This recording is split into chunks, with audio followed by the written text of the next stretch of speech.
Soubreuk exceptionnel suite à cette série d'attaques à Paris. Le bilan est lourd, 35 morts pour l'instant. Une prise d'otage également nous a été signalée. Le chef de l'État, François Hollande, a décrété l'état d'urgence et les frontières ont été fermées. Barka Ba, bonsoir et bienvenue sur ce plateau. Est-ce que vous avez quelques informations supplémentaires? Oui, les informations supplémentaires qu'on a, Khalifa, malheureusement, c'est que le bilan vient de dépasser les 35 morts que vous avez annoncés. On parle déjà de 42 morts selon la préfecture de police de Paris et d'une soixantaine de morts selon BFM TV.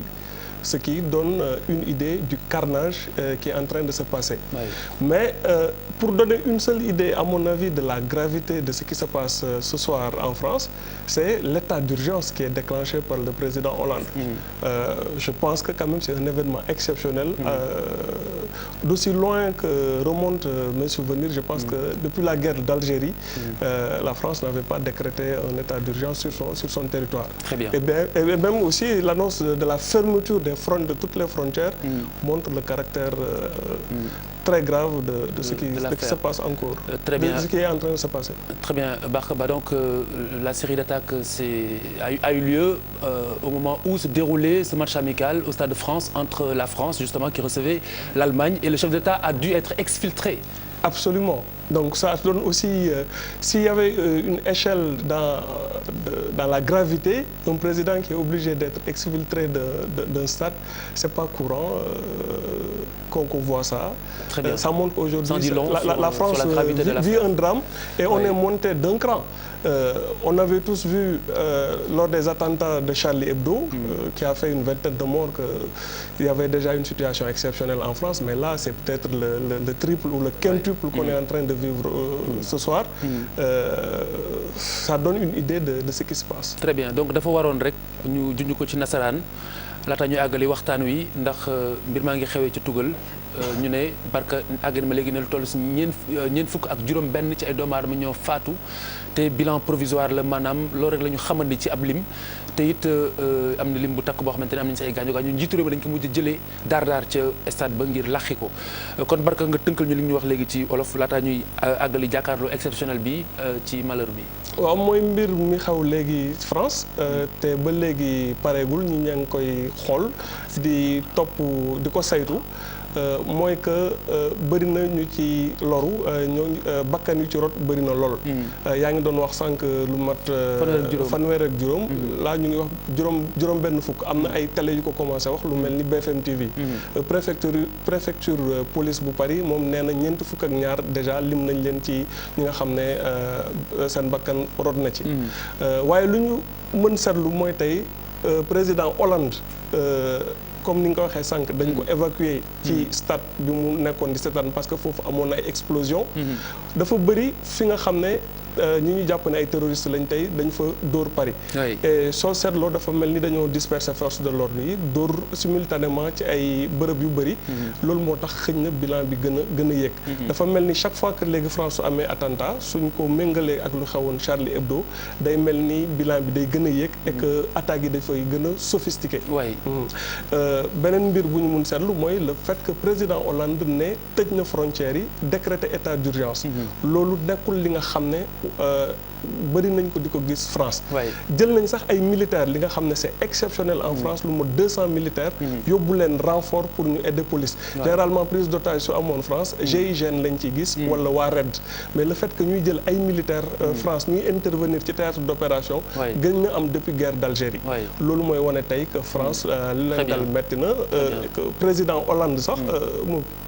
Obama moom aussi jël na ay kàddu yëkkati ko actuellement il y aura un conseil des ministres exceptionnel à minuit à Paris loolu mooy wane tey lu dal France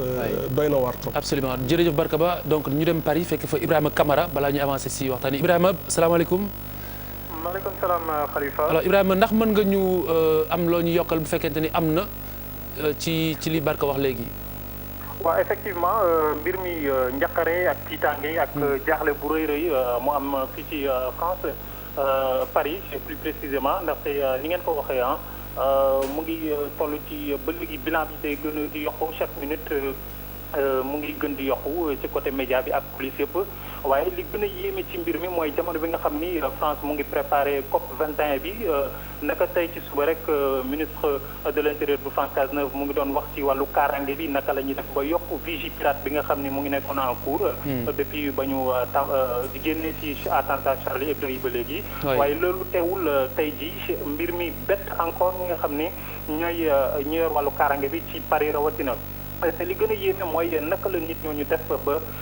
def mbir moomu ci point yu focal yooyu point yooyu nga xam ne dafa sensible te Paris dafa mel ni nen kenn mënu ci dugg te ñi nga xam ne ñooy force de l'ordre yi duñu la seetlu wala caméra yi duñu la am fenn fu ñu la gisee muy nag mbir mu jaaxal ñëpp muy wane rek ni sécurité bi mënul mat à 100% foo mu am faay te militaires yooyu ñuy wax militaires yooyu ku nekk fii ci Paris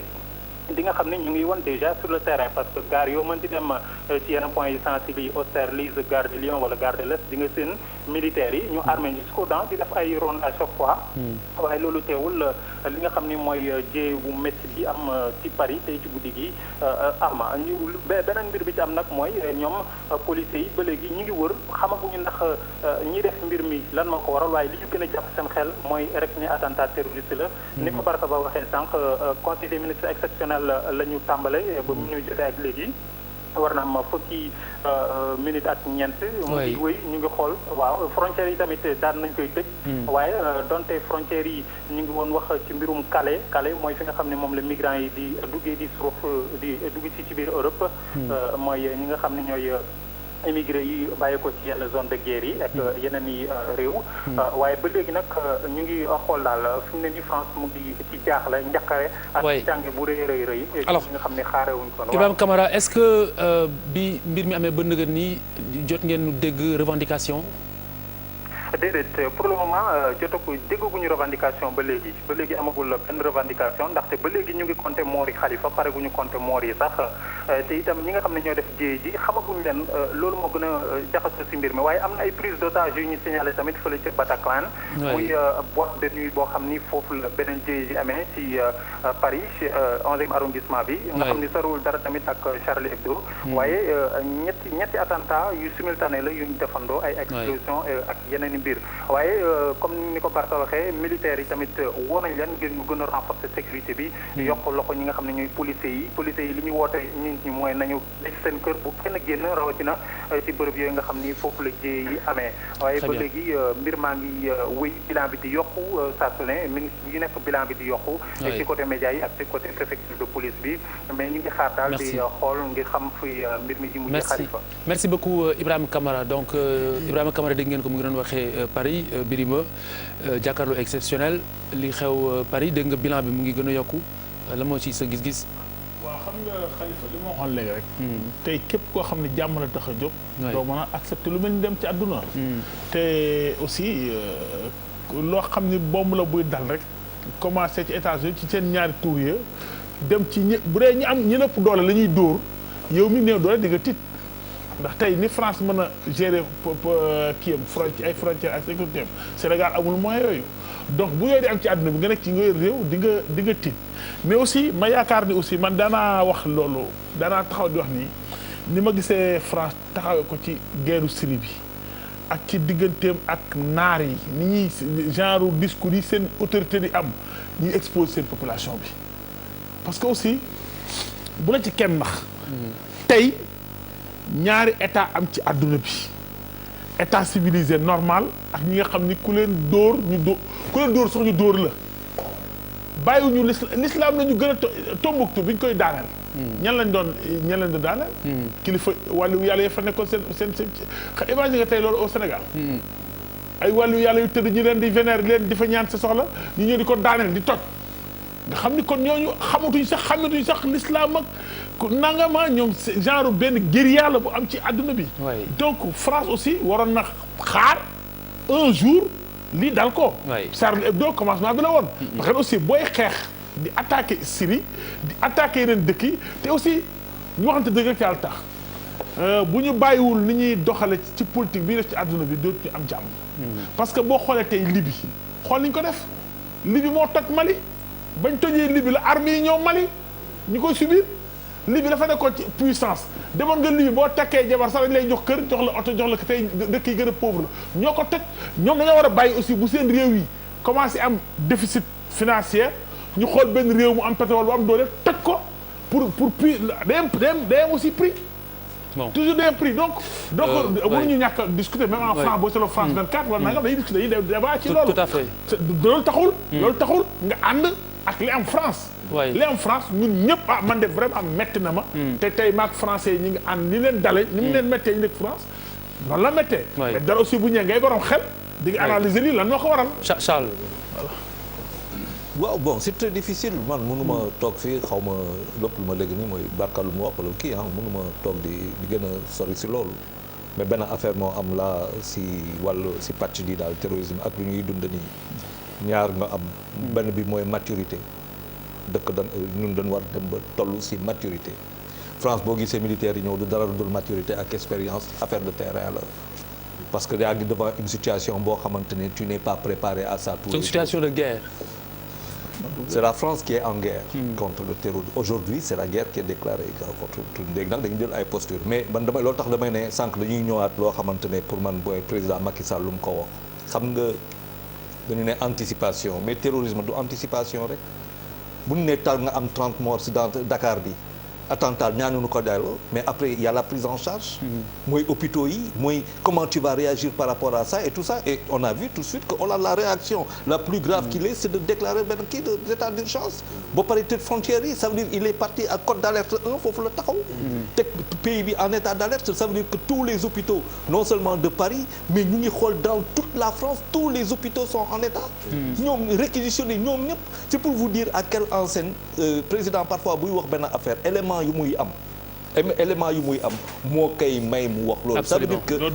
maturité boobu ñun il faut que ñu dugg ça veut dire que notre rôle aujourd'hui dañu am rôle bu am solo ci biir dëkk bi mooy di wax nit ñi lu xew France fa la fa xew c'est vrai que mën nañ développer ay considérations qu'elles soient politiques économiques et tout ce que l'on veut mais plus personne n'est à l'abri maanaam nit ki bu fekkente ne dundam bakkenam mooy le prix de son acte terroriste mooy que personne n'est à l'abri. Papis. fi Charles kiiwee sànq man foofu lay commencer parce que dafa ne la France est en guerre elle a déclaré la guerre quelque chose comme ça mais dama bëgg wax ne guerre bi France bu mu ko déclenché du tey c'est avant Charlie Hebdo depuis bu ñu commencé pour le cas de la France parce que moom mooy tey prétexte bi depuis Homs bi massacre yi bëree la François Hollande jóg am décision ne dafay lutter contre l'injustice boo xam ne dañu koy manifester par des questions religieuses mooy l'histoire du terrorisme la foi et cetera ñoom ñoo koy véhiculer aujourd'hui État islamique mais fan la ñu basé wu c'est en Syrie en Irak la France bi mu njëkkee jóg dafa ne nañu attaquer Syrie Hollande a formellement dit qu'on attaque la Syrie parce que moom mooy noyau terrorisme bi en tout cas lu si am solo ñenn ñoo bañ après Obama a reculé les gens ont mis des vetos attends dafa am ba pare ce qui est bizarre dafa am ay incohérences après les gens ont reculé ñi dem ne on peut pas négocier sans mooy Bachar el-Assad bi nekk à cheval sur les deux camps on fait avec ou sans xoolal reculade américain yi ni ñu def après ils sont revenus pour dire que il est possible de négocier avec Assad récemment ce qui s'est passé c'est quoi c'est la Russie qui est entrée en jeu qui a commencé à bombarder ba créer benn sommet ba léegi ñuy xoolaat comment écoute-moi c'est important comment renégocier ba France radicalisé ne non c'est sans Assad ñu du ñu avancer ret yi ñu am fële en Irak donc France il faut pas que ñu wax ne c'est aujourd'hui François Hollande moo opté pour s'attaquer au terrorisme dans ses entrailles. Très bien. Maintenant là je rejoins Charles également lii dafay yee nit ñi c'est-à-dire dafay yee nit ñi ba pare man li ma wax léegi les contradictions c'est-à-dire que même les grandes puissances un moment kii day rocc la mine bu yàggee mu avancé bu ko arrangé mu attaqué mu avancé. Pour notre cas précis voilà pourquoi le sujet était important parce que dafa bokk ci benn pan yi synthétiser wala yuy confirmer l'insécurité qu'il y a wala les menaces par lesquelles les menaces qui font face à nous mooy burqa boobu boo dépassé burqa bi man dama bëgg que les gens posent le problème à l'interne parce que aujourd'hui si la France se bunkerise à l'image des États-Unis du 11 septembre c'est exactement la même chose qui peut se passer partout ailleurs. Mais nous, on a une force, ñu am nañu tey une force boo xamante ne elle est locale. Parce qu'aujourd'hui, tous les religieux, tous nos intellectuels qui ont fait des études, des thèses et tout, xam nañu reconnaître nañu la constance du modèle entre guillemets sénégalais. Mais ñun pourquoi pas par notre expérience ñun propre à nous Sénégalais qu'on prenne le problème à bras le corps. Parce que li fi gën a am essence fii au Sénégal c'est la communication, c'est le dialogue. Parce que je l'ai dit émission bi passée fii Sénégal dëkk bi bëgg na fee tàkk une fois. Les problèmes ont été réglés soit à Touba à Ndiassane wala dans nos familles religieuses. fii suñu confréries yi. Mais pourquoi duñu utiliser cette arme? Parce que ñii ils ont l'argent, ils ont les armes, ils ont les renseignements. Nous on a cette richesse. ba léegi mënuñu si mënuñu sax xam fan la problème bi commencé. Mais ñun je crois qu'on a une base de données. benn potentiel boo xamante ne sur ces confréries là. nañu ko exploiter parce que yow mii tey. am na benn ñaawteef booy bëgg a def wala benn histoire wala dara. sa voisin ne la bàyyil nga bañ. mais sa guide spirituel Touba wala Tivaouane ne la bàyyil. nga bàyyi ko loolu bàyyi. dëgg la. De la même façon on peut orienter les gens les mettre à contribution pour ñu dimbali société bi. sénégalaise en tout cas. pour anticiper un peu sur les déviations possibles. Oui, très bien. Des gens qui seront recrutés soit des femmes ou des garçons. Absolument. Pour aller dans ce sens. Absolument Bouba. waaw man en fait lu ma doon comme li ma doon wax début rek. Voilà là je rappelle que ñu ngi ci édition spéciale bi deuxième Voilà. partie bi ñu concentré ak breaking news bi. Yeah. En fait lu ma bëggoon wax mooy comme li ma wax au début rek. C'est vrai que kenn bëggul gis ay doomu ku mu mënti nekk di faatu. Mais tout le temps damay wax que ni rek problème mu États-Unis wala problème mu France du problème Sénégal te boo seetee ba seet des fois aussi c'est très facile nga diaboliser ay nit mais source problème yi tout le temps Occident muy nasaraan yi bu leen arrangé tout le temps dañ koy banaliser ba finalement doo ci bàyyi xel te lu nekk rek am na lu ko indi soo xoolee li exposé bi Papis def ni ci mbirum Syrie les Russes ak les Français ku nekk lu la arrangé mais quand il s'agit de parler de terrorisme ñoom ñëpp ñu boole ci sànni xeer alors que ci suuf aussi il y a des actes yi nga xam ne ñoom ñu ngi koy poser tous les jours c'est-à-dire que mënuñu jël sànni xeer ay terroristes yi rek sans que le problème de Israël ak Palestine nga bañ ko wax parce que pour man loolu noyau la boo xam ne chaque fois muy les Américains muy les Français muy ñëpp tout le temps ce problème là mënuñu ko régler donc day koy banaliser parce que injustice bi foofu la commencé donc aussi quand on parle de quand on bu ñuy sànni ay xeer jullit yi waaye wala terroristes yi wala affaire yi ce problème là aussi c'est une autre façon de beneen forme terrorisme la boo xam ne aussi mënuñu ko bàyyi ginnaaw fii yëngatu yëpp tubaab bi jaar nañ fa ba pare fii yëngatu yëpp dafa yàgg fi yëngatu yëpp tubaab yi jaar nañ fa ba pare pourquoi ñu jaar fa ba pare affaire yi doog a yëngatu ay printemps arabe affaire yi fa am yooyu yëpp dëkk yi nga xam ne bëgg nañ seen leader yi jóge nañ fa Bachir xawma El Assad bu fa gars yi bëggoon mu jóge fa jóge na fa mais parce que y a des intérêts que les gens yoo xam ne gars yi dañ koy protéger Russie parce que foofu peut-être seen intérêt moo fa nekk léegi mais bu il s'agit de terrorisme rek tout le monde se met ensemble on jette des pierres c'est pas normal ay rey ay nit ki mais aussi il faut que ngeen comprendre que ne Occident aussi dañu am benn façon boo xam ne ñoom ñooy taal ay bi beneen aussi seen pour ay problème aussi il faut pas même presse bi ak même suñu état yi dañu war a am retenue il faut pas aussi que gars yi am nu ñu duggee ci suñu réew yi ba créer fi loo xam ne amagu fi quoi qu'on puisse dire jusqu'à preuve du contraire ci Sénégal la ñu ne dañuy lu ñu naan fagaroo gën faju mais on est dans un pays alors stable. comme on le voit le bilan s'alourdit davantage hein, Barka vous l'avez signalé donc maintenant on parle de 60 morts sànq on parlait de 46 morts professeur maa ngi ñëwaat si yow léegi waaw xanaa baamtu li ma fi waxoon rek et je constate heureusement que mon ami Birima xam na fi ma doon waxee léegi parce que bu njëkk mu ngi naan bu leen fooyee terrorisme mais li nga wax rek lañ doon wax ça veut dire que en fait bette na bettewul xëy na li bette mooy ampleur bi ak ni mu ñëwee en série noonu un prétexte un match de football quand même boo seetloo attentat ba mu fay am ba léegi amagul ci anam yooyu mais boo gisee ma ne woon sànq bettewul mais parce que déjà ñoom dañu installé woon ci logique boo xam ne il fallait que ñu préparer wu à accueillir des attentats sur leur propre territoire booba tënk na ko fi léegi lan moo jur essentiellement terrorisme bi te ñu koy woowee de manière un peu fausse et injuste un terrorisme islamique lan moo ko jur mais hégémonie occidentale moo ko jur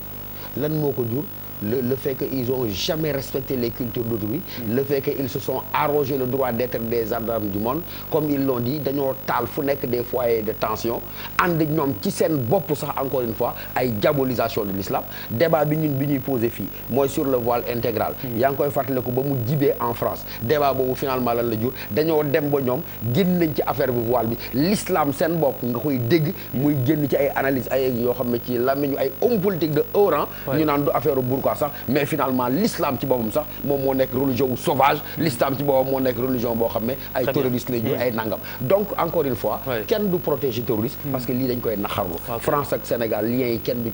ci incité mais encore une fois il faut que ñu taxaw teg suñu baaraam ci ñoom nañuy defee nañuy ŋàññee l'islam nañ koy caricaturer nañ koy diaboliser ba tax que mu nekk un terreau très bien nañ ci enrichissé ba mu nekk un terreau merci Barka Ba oui mais waaw donc Barka merci professeur j'allais dire donc Barka débat la boo xamante ne nii maanaam mënuñu ko sumb te ànduñu si ak prudence que ce soit au niveau de l'analyse que ce soit au niveau des propos parce que dafa xaw a sensibilité boo xamante ne nii maanaam wax si sax déjà njàqare la jur a priori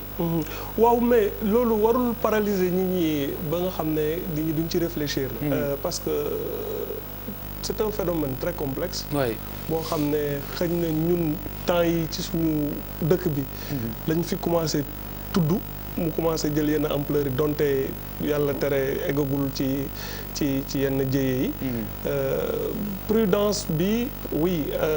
loolu c'est normal lu mel ni dañ ci war a sensible sujet bu doy waar la mais terroristes yi suñu la bëggee frapper que tu sois prudent que tu ne sois pas prudent nga wax ci nga bañ ci wax ils vont te frapper loolu moom il faut que les gens s'habituent à vivre continuellement avec l'idée que un jour ou l'autre mën nañ la frapper. ce qui est perturbant mooy li professeur wax léegi c'est-à-dire que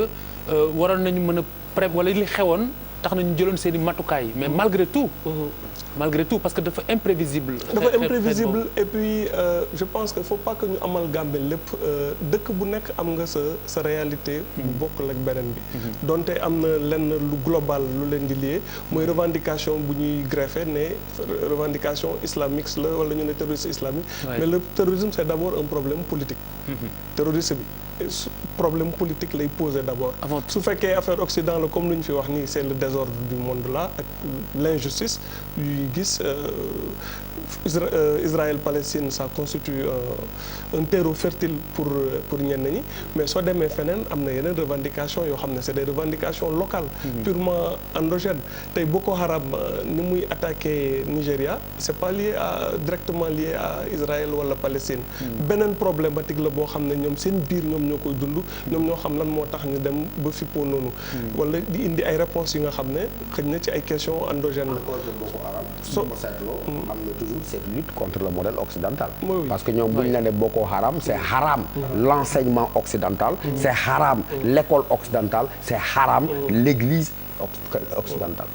donc ça veut dire que ñoom boo gisee ñu mën a dem dañoo ñëw ne gars yi modèle bi ngeen dundee ba léegi modèle chrétien la modèle occidental la nañ ko détruire Ousmane Danfodio empire boobu mu doon def nañ ko restituer boobu moo méngoog ñun donc c'est une autre facette d'une revendication contre impérialisme professeur benn la ci facette yi benn la je dis benn la ci facette yi je ne résume pas il y a mille autres facettes am na toujours yeneen revendication donc mënuñu jël benn traitement global sur l'histoire du terrorisme ñu appliquer ko mu nekk schéma boo xam ne dañ koy def parce que terroristes yëpp bokkuñu école soo demee même Syrie tey fi nga xam ne moom moo am guerre bi état islamique ak waa Al-Qaïda bokkuñu front Al-Nosra ak Daesh bokkuñu il y a au moins 10 ou 15 groupes djihadistes yoo xam ne ku nekk am nga sa agenda bopp am nga sa idéologie bopp et il est même arrivé que ñuy guerre seen biir di reyante seen biir quoi donc war na ci demee ak prudence soubassement bi yëpp li légitimité combat mooy c'est sur la foi la religion c'est ça donc Barka donc contexte bi wax nañ ko léegi professeur junj ko léegi mooy si contexte match bu mel noonu la amee mais également si contexte préparation daje boo xam ne njiitu réew àdduna bi pratiquement dañu fa doon daje absolument man soo attentat yi soo xoolee France depuis quelque temps pour ñu topp actualité bi service de renseignement yi ñu ngi doon alerter ne que te benn affaire la ñu ragal te à partir de attentat Charlie Hebdo bi soo seetloo bu baax la ko service de français yi commencé woon ragal. mooy l'attaque coordonnée. soo xooloo Amédi Coulibaly bu defoon attaque hypercarchère bi ak frère Kouachi yi dañoo coordonné et coordonné boobu c'est un effet démultiplicateur parce que dafay tas force yi et c'était même la première fois que ñu gis ci benn foyer d'intervention waa RAID ak waa GIGN ñoom ñaar ñëpp ñu lëkkaloo mais soo seetloo frère Kouachi yi ak Amédi Coulibaly seen modèle d'abord bu ñu bëggoon dépasser c'était Mohamed Merah dafa mel ni dañuy yëg toujours d'un modèle Merah c'était un loup solitaire moom kese moom moo dem def la tuerie de Montauban dem rey militaires yi Toulouse après daal di retranché wu waa RAID ñëw attaqué ko mu guerre ak ñoom soo xoolee frère Kouachi yi bu ñëwee dafa mel ni dañ doon wane ne ñoom ils vont aller un peu plus loin que Mohamed Merah même ci nu ñu encagoulé woo gilet pare-balles yi ñuy soli te dafa mel ni léegi genre film la soo seetloo bu baax attaque yu mel nii y a une sorte de défi yu jeunes terroristes yi su fekkee ñu juddoo français la dañuy jël modèle waa RAID ak waa GIGN ñoom ñooy bokk sax nu ñuy solo ci kagul yi ci démarche yi ci armement bi Merah par exemple bu ko waa RAID ñëwee di ko song di négocier ak ñoom dañu envoyé foofu benn agent boo xam ne moo nekkoon agent traitant am mais moom lu ko intéressé woon mooy ñoom ban façon armement lañ yore frère Kouachi yi soo xoolee nu ñu tenir tête de RAID mooy c'était il fallait faire un carton sur le RAID wan leen ne gënu leen ñu nekk jàmbaar tey ñii ñu attaqué ñi xamaguñu seen identité xamuñu fan lañ jógee mais y a une très forte probabilité suba wala ginnaaw suba suñu commencé am yenn éléments yi mu nekk ay jeunes yoo xam ne peut-être foofu lañ juddoo te dañu bëggoon wane ne ils vont aller plus loin que Merah. mais xam nga yàggul dara y a une semaine y a c'est même dans la semaine am na benn attaque bu ñu ne déjoué nañ ko ci benn camp militaire bu nekk Toulon on est d'accord ba ñoom sax waaw donc si semaine bi donc yàggul dara c'était mardi donc ba njiiti réew mi sax ak ki yore biir réew mi di si gërëm force de l'ordre yi ci seen taxawaay mu mel ni xaw nañ leen nelawal loolu tamit est-ce que mën nañ ko boole comme affaire bi c'est quand même un peu sournois ndax mën nañ ko boole ci waajtaay wi wala déet wala hasard la absolument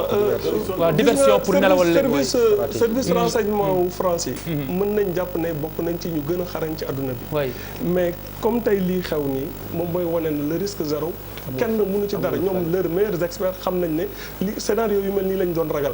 que mu am ay ñu nga xam ne sax mësuñu leen identifier bokkuñu ci seen base de données musuñu leen détecté fenn ñu ñëw ñu commettre attentat yu mel nii loolu mën na nekk fu mu toll nii mënaguñ ci sori parce que xamaguñu identité ñooñu mais del xool fii ak suba lu ñuy njëkk polémique bu njëkk am mooy su fekkee ñoom mus nañ leen fiché pourquoi ñu relâché woon surveillance bi wala pourquoi radar yi gisuñu leen quand je dis radar mooy seen dossier yi pourquoi ils n'ont pas pu détecter que booy yi ñu ngi doon préparer lu mel nii ak waaw mooy li ma doon instant ma sànq mal day wax ne li tax mu gën a grave mooy que c'est des citoyens français d'abord parce que bu njëkk boo seetloo bon nañ ci tey xamaguñu on peut supposer en tout cas pour li passer déjà waxuma ci attentat yi précisément dama ne tradition bi ñu fa amoon mooy bu ñu ne terrorisme souvent arabe lay doon wala en tout cas quelqu'un qui n'est pas originellement français mais boo gisee fi mu nekk nii ñoom pratiquement il est presque sûr que mënuñ ci dara d'abord ñoom bu njëkk bu attentat amoon ñoom dem nañ Khalifa boo di former ay nit pour que dans les universités ñuy jàng ci langue arabe bi symbolique ya nekk ci biir comportement arabe bi culture ba lan mooy mën a générer ay actes de violence ay actes de terrorisme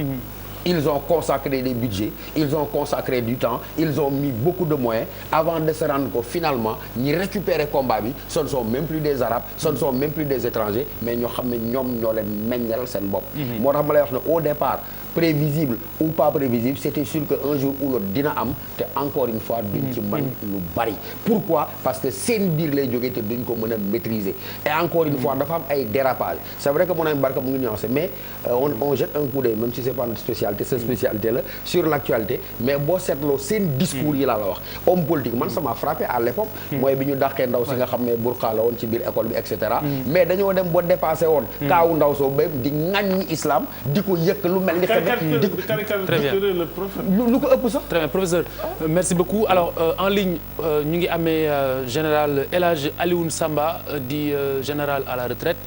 ñu ngi lay gërëm di la sant général salaamaaleykum. maaleykum salaam Khalifa. alors mon général xam nga lii xew tugal ndax mbir la moo xamante ne nii bett na la compte tenu ni ñu ko souligné léegi ci xarañu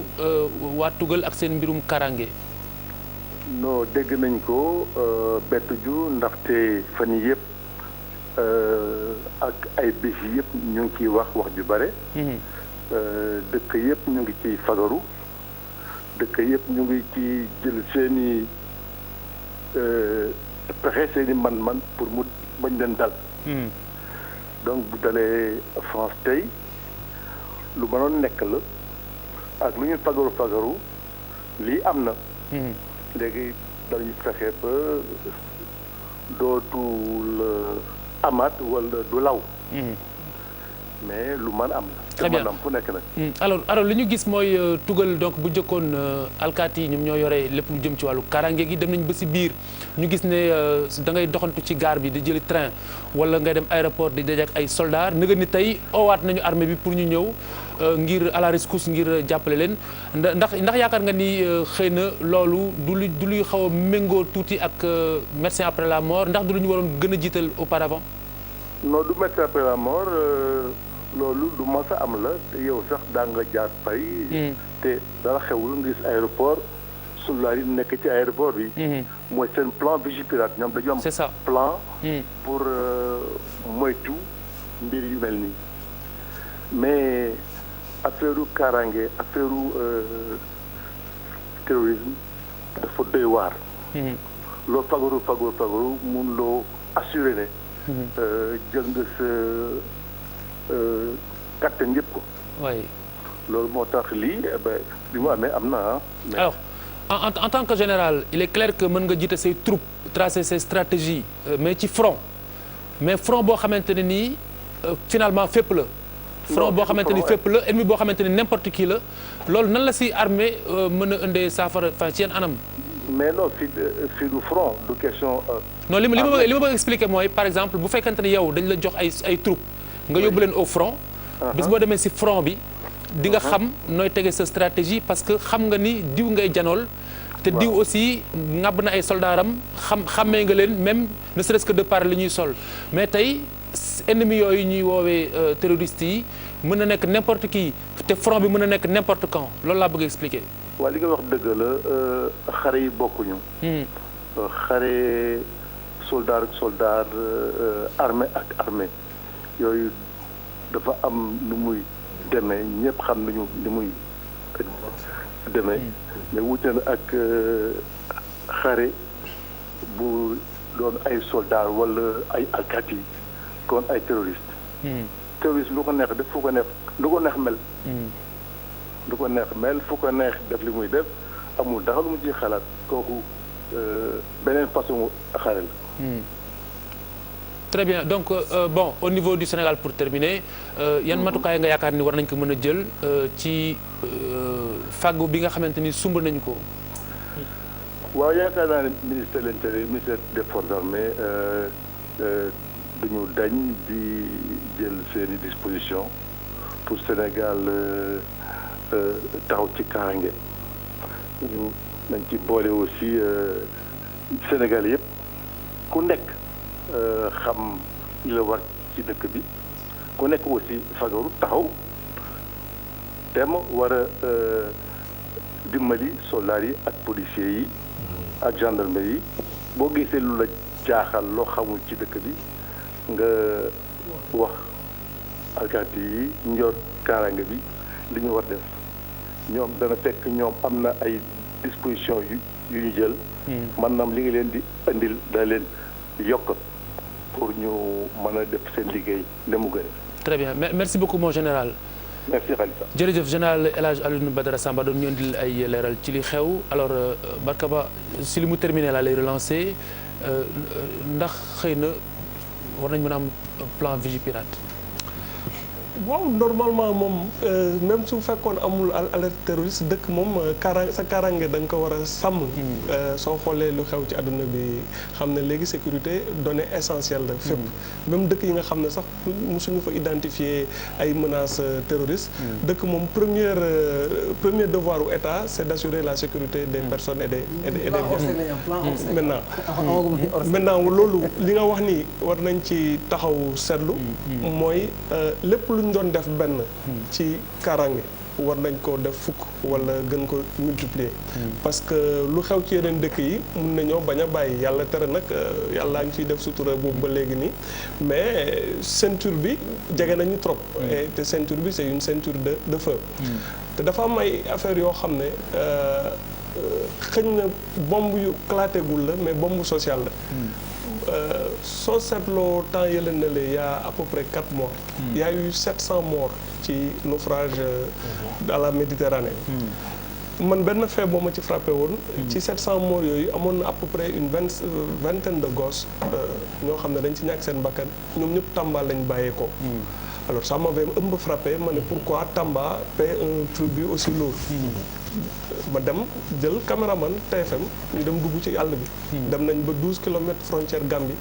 dugg dëkk ak dëkk di wër documentaire bi ñu ngi nekk di ci liggéey. pour xool lan moo tax jeunes Tamba yi daal liggéey mais première réponse bu ngay am bi. c'est la pauvreté. Ouais. Pauvreté moom moo tax parce que ay jeunes yu bëgg a tekki lañ et que Tamba fait partie des régions les plus pauvres du Sénégal. Et que c'est une bombe sociale à retardement. beneen mbir bu ma frappé mooy j'ai rencontré ay rescapés. ñu jóge Libye. Misrata dans un pays en guerre. ay xale daal di dem dugg foofu. pour naan dañuy embarquer daal di dem. tuuti seen bakkan rot ci am na ñu nga xam ne door nañ leen ay bal ci biir prison bi. mais li ma gën a jaaxal mooy bi ma waxtaan ak ñoom ba pare dañ ma ne malgré yàlla muccal na leen ci jéye boobu suñu gisaatee yoon dañuy demaat. beneen affaire bi mooy que surtout y a une jeunesse comme ça entre ñu am 25 ans ak 30 ans ñu ñame dee ci désert ñooñu tey yàlla tere su fekkee am na kenn ku ñëw dugal ci seen bopp yenn idées yi mais ñooñu ragalatuñu dee parce que dañoo ils sont morts dans leur tête. Très bien alors. ay néew yu dox lañu. tu es en train de me dire que je pense que professeur souligné na ko léegi xeex bi ce n'est pas tëral ay plan wala fàggandiku non mais xeex bi c'est à la source ci biir ñu ñuy gis nii. ci man ci sama expérience bu gàtt. parce que du ma ci spécialiste. du gënuma ci xam kenn lu bari. li ma gis laay wax. ak li ma fekkee. du rek ay ñuy prêcher ci ay jàkk. la ñu war a jàpp wala ñuy def mais c'est beaucoup plus profond que ça. ci fu ñu levier yu ñu war a agir. et li may wax nii Tamba laa dem. mais soo demee feneen ci Sénégal tamit di nga ko fa fekk. donc am na yeneen phénomène nga bal ma rek Khalifa. am na yeneen phénomène yu fi xew. yoo xam ne yaakaar naa ne en tout cas man liiraguma ko. gisuma ñu def ci étude sociologie mais man frappé na ma. mooy xale yu demoon di xaru buntu palais di taal seen bopp foofu ça c'est des attentats. ñu demoon taal seen bopp buntu palais. oui dans l'idée. oui xëy na terrorisme bu bizarre la boo xam ne. amul revendication politique claire. mais ku ñeme def loolu daal di jël sa bopp. nga taal sa bopp. loolu. ak taal leneen sorantewul. mais c'est vrai que c'est plus complexe. Je pense que là tu poses un problème même psychologique même psychiatrique à la limite. Non mais ça peut aller très loin donc débat bi. je pense que du moment où tu passes à l'acte de taal sa bopp. on peut quand même interroger le côté psychiatrique. mais c'est que on l'avait pourtant boo ko seetloo. leneen waaw. newoon nañ la fi inégalité sociale yi bodd yi nangam foofu mooy ngay jëg régler. ñaa la fi talibé yi di taxawalu fii ci mbedd yi. marchand ambulant yi ngay déggee pire. toute cette force vive là compris entre 25 ans 30 ans 35 ans. mais c'est un terreau fertile. alors il est en ligne Camara est en ligne on termine avec Camara Ibrahima Camara. Khalifa. alors Ibrahima ñu jeexal ak yow bu dee da nga am lu bees foofu à Paris. waaw li fi bees mooy ne ñi def jéye yooyu alors ñu ngi actuellement ci boîte de nuit boobu di Bataclan Bataclan boîte de nuit bu mag a mag la ci 11e arrondissement bi foofu nag la ñu nekk jël ay otage jàpp leen en otage instant bi nag force de l'ordre yi ak militaires yi ñu ngi leen di sëppu maanaam assaut la ñu lancé jëm ci ñoom wër leen encercler foofu yëpp ngir xool yan pexe la ñuy tëral ngir dugg song leen foofu ak le moins de victimes waaye ay ambulanciers yi ñu ngi génn rek ak ay nit yu tëdd ci ay yu ñu tëral ci ay pousse-pousse di leen bu xamuñu ndax ay nit yu ay néew lañu wala ay nit yu sonn lañu ñuy dund waaye mel nañu ay nit yu ñu touché donc ñu ngi wër ci alentour Bataclan bi di xool waaye ci ginnaaw loolu tamit foofu dafa amoon spectacle excusez-moi Ibrahima est-ce que dafa amoon spectacle bien sûr dafa amoon spectacle benn groupe de rock américain concert de rock moo fa amoon bu mag à guichet fermé lañ doon jouer sax foofu dafa feesoon tel ci biir guichet fermé ça veut dire qu'il y avait beaucoup de monde tout de même voilà il y avait beaucoup trop de monde d'ailleurs te boîte de nuit bu mag a mag la bu bëri ay nit lool xamaguñu ñaata nit ñoo nekk ci biir ak ñaata victime la pour le moment. oui merci beaucoup Ibrahima Kamara bon ñu ngi waroon jeexal mais Bataclan boobu Bouba tu connais bien parce que mës nga fa organiser spectacle est-ce que mën nga ñu wax configuration bi un peu pour qu'on se rende compte. Bataclan de grand théâtre la rek. waaw mais c'est une salle bu amul ay non si am na benn niveau bu ndaw mais salle bu mag la c'est vrai que. bu mën a def 2000 personnes. bu mën a def waaw bu mën a def 1500 à 2000 personnes. waay yàlla na si yàlla wis ndox mu sedd. kon mbokk yi. jàkkaarloo baa ngoog Birima waaw waxtu moo ñu dab rek nga baal ma donc jàkkaarloo bi comme ñu ngi si fin bi nii te ñu ngi may wax ni heure bi jot na nga baal ma beneen yoon nañ si dikkaat du ñàkk. donc ñuy massawu mboolem askanu France ak mboolem askanu Sénégal parce que amul ku yeewu tey te amoo du si ñàkk mbokk foofu ci tugal ñu ngi koy tiislu te di ñaan ñëpp dal ak prudence te di leen ñaanal ngeen fanaan jàmm ak week-end jàmm asalaamaaleykum wa rahmatullah jërëjëf.